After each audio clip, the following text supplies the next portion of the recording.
Alors maintenant, je vais vous montrer une parcelle. Cette fameuse parcelle dont je travaille depuis maintenant 4 ans. Vous voyez? Et sur lequel, malheureusement, j'ai une grande population sangliers, chevreuils, cerfs, biches. Là, les cerfs et les biches sont revenus. Et donc, bilan des opérations, j'ai énormément de mal à faire sortir des pins. Alors, j'explique une chose qui est très simple. Ici, je ne vais pas faire de la sylviculture. Donc je remets des pins pour la biodiversité, c'est-à-dire qu'il y a un certain nombre d'arbres qui sont présents sur la parcelle, notamment des chênes, et je vais les laisser pousser. Donc l'objectif c'est quoi? Eh bien, comme je vais vous montrer, vous voyez, je viens de finir de vider un cajot de 50 pins, et l'objectif c'est de mettre un maximum de pins, sachant que pour la petite histoire, ici, il y a eu entre 700 et 800 pins plantés et 90% ont été bouffés. Voilà. Donc malheureusement, vous voyez la pression du grand gibier que j'ai. Ça, c'est un pin que j'avais replanté donc l'an dernier et qui arrive à se sortir, qui fait une pousse. Mais à côté de ça, j'ai des pins qui arrivent à s'en sortir et je vais vous montrer lesquels. Des pins il y en a très peu qui s'en sont sortis, clairement. Mais vous voyez, il y a un énorme trou ici. Et là, les chevreuils, les cervidés, tout ça. Et vous voyez, vous avez du chêne. Alors le chêne, il n'est pas venu par l'opération du Saint-Esprit. C'est que là, j'ai récupéré des glands à une époque. Et j'ai semé des glands. Il y a 1200 glands qui ont été semés. Et donc aujourd'hui, ben on a quelques chênes, vous voyez, comme ici. Comme ici, vous voyez. On a des chênes, donc bien sûr on va les laisser, puisque l'objectif c'est pas de faire un semis de pin pur et dur, hein, c'est de faire un mélange avec des chênes. Vous voyez, il y en a un autre ici, des chênes.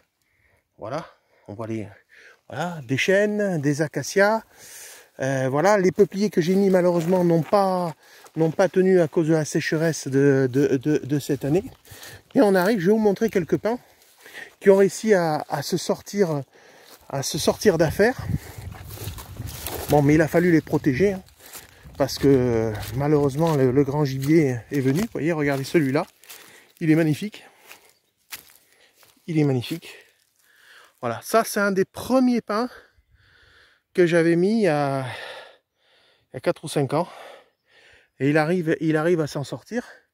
Et à côté de ça, bah, tous les autres, ils se sont fait bouffer. Alors là, vous voyez, j'en ai mis d'autres qui avaient... Ceux-là, ils ont 3 ans. Ils ont 3 ans. Mais vous voyez, ils se sont fait bouffer. Bon, il y en a un autre là qui a réussi à s'en sortir. Bon, très bien. Un autre ici. Voilà. Mais vous remarquerez que sur la parcelle, là, en bordure, j'ai... Alors, je vais vous montrer avec le soleil. Malheureusement, c'est difficile. J'ai un certain nombre d'acacias qui arrivent, et les acacias sont en train de contaminer la parcelle et de gagner petit à petit. Alors bien sûr, avec les genêts, ça devient une maternité pour sangliers. Voilà. Et je suis obligé de laisser les genêts afin de pouvoir protéger les pins qui sont au milieu. Voilà, parce que sinon, si je coupe tout, ben, si je coupe les genêts, eh bien malheureusement, les pins, ils vont tout me bouffer, encore plus qu'avant. Et là, vous voyez, vous avez ici des acacias, et qui sont en train de gagner du temps. Et à côté, un pin qui a réussi à s'en sortir, un des très rares qui a réussi à s'en sortir. Vous voyez, allez, il est magnifique. Alors quand on parle forêt, on ne parle pas à l'instant T. Quand on plante un arbre, il faut savoir une chose, c'est que c'est pas pour soi, c'est souvent pour la génération qui suit. Et là, vous voyez, je viens d'en rajouter un. Ici. Voilà. Donc il a les genêts, on va espérer qu'il puisse s'en sortir. Donc petit à petit, comme on dit, la nature fait son office. Mais moi ici, ce n'est pas un endroit où je vais faire de la culture de pin, ça ne m'intéresse pas. Moi, ce que je veux, c'est pouvoir avoir des pins et un mélange. Et vous avez le symbole de ce mélange, eh bien, tout simplement, c'est l'arbre que vous voyez en face de vous, qui est ni plus ni moins qu'un chêne, mais un chêne pour lequel un chêne liège, voilà. Et comme je le dis souvent dans mes vidéos, nous sommes sur le canton de Mézin, la capitale du bouchon, l'ancienne capitale du bouchon. Et donc aujourd'hui, le chêne liège est interdit à la coupe, et c'est très bien. Voilà. Donc je vais continuer, voilà, à planter. Il me reste un petit cajot, la moitié d'un cajot que j'ai dans le tracteur. Et je vais tenter d'améliorer ce qu'il y a à la palombière numéro 2. Voilà. Allez, suite au prochain numéro. Alors, je continue mes plantations. Vous voyez que ça commence à diminuer. Là, j'avais trois caissettes. Là, j'en ai plus. J'en ai vidé une. Et il me reste encore une autre. Et là, je suis en bordure de la rivière première catégorie Gaze. Vous voyez, rivière à truite. Là, je suis sur le parcours no-kill que j'ai créé. Et vous voyez ici, j'ai un trou.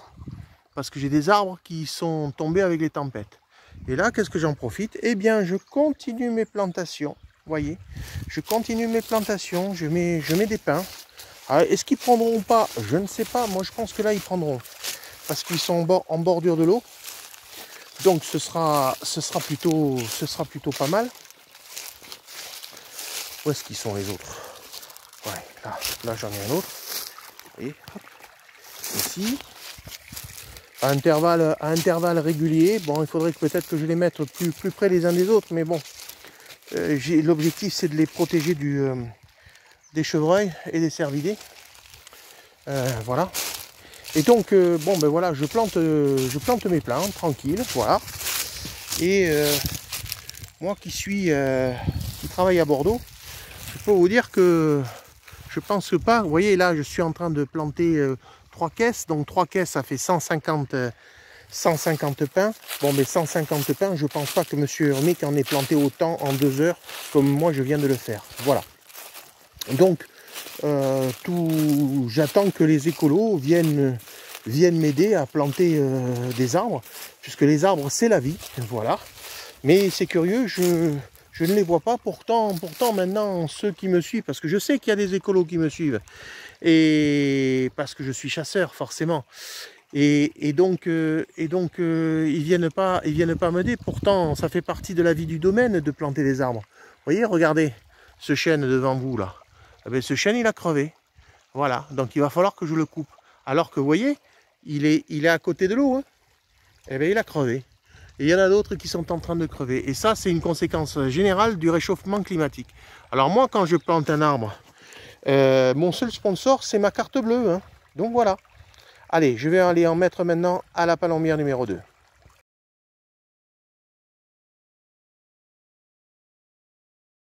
Bon ben voilà, je suis, comme vous le voyez, avec le contre-jour à la palombière numéro 2.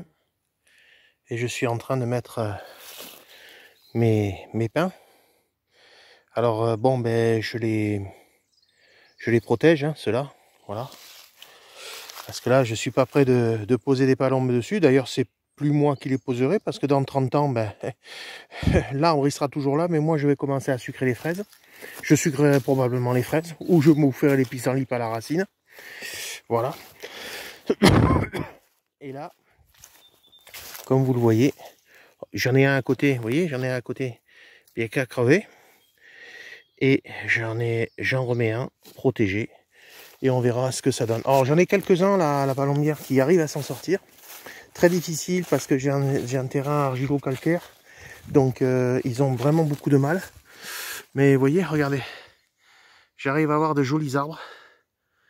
Voilà, et puis comme je vous dis, hein, comme je vous ai dit précédemment, hein, on ne plante pas un arbre pour soi. Hein, on plante pour la génération qui suit. Et donc on verra ce que ça donne. Et là, vous voyez, j'ai mis des peupliers. Donc maintenant, ils ont 2 ans.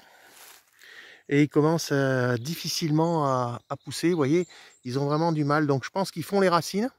Et une fois qu'ils auront fini de faire les racines, là, véritablement, ils vont décoller en hauteur. Et j'ai la même chose, je vais vous montrer. J'ai la même chose Là j'ai un peuplier, je l'ai raté. Malheureusement, ça n'a pas fonctionné. Voilà. Et vous voyez, là j'ai un pin, un petit pin qui s'en sort. Voilà. Et vous voyez, le peuplier aussi qui a 2 ans et qui a un peu de mal à décoller. Mais bon, c'est normal, hein. Il faut qu'ils se fassent les racines aux pieds. Et une fois qu'ils se font les racines aux pieds, ben ils vont décoller. Donc je pense que cette année, ils devraient décoller. Voilà. Et après, je ferai l'an prochain une taille de formation pour qu'ils puissent grandir et tout ça. Donc là, ceux-là, je pense que dans 20 ans, je vais poser les palons, mais j'espère encore être là. On verra ce que ça donne. Voilà. Donc c'est un tout. Et là, je mets des arbres. Et il faut mettre des arbres. Il faut mettre des arbres. C'est bon pour la planète, c'est bon pour l'oxygène, c'est bon pour le CO2. Et il faut en mettre. Allez, à très bientôt sur palon.org.